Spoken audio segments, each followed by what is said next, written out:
This next tip for writing great radio is more of a nuts and bolts formatting tip. What should the copy look like for the talent, for the announcers, for yourself, for that matter?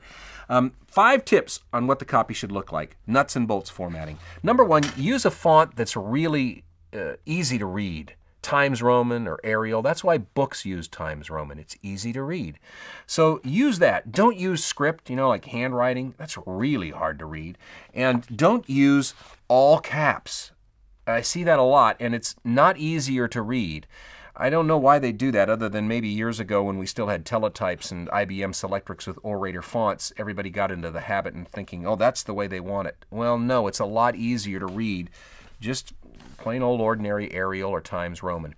Tip number 2 is use the line numbering option in Microsoft Word. That way when you're in the studio and you've got talent, you want to make corrections, you want to make changes, you want to direct them, you can just refer them to a specific line. It's a lot easier to work that way. Number 3 is use a revision or a date or something on the copy so that you know you're using the right copy and everybody's on the same page, so to speak. Number 4 is don't spell out phone numbers. Just write the number out. It's a lot easier to read this than it is that. In fact, if I see that on a script, I'll sit there and I'll pencil it out and I'll write the numbers above it. I think people do that because they're trying to count the number of words and they think there's a certain number of words in a 30 or a 60-second radio commercial. That's not really true. They should be counting syllables. So just write out the number.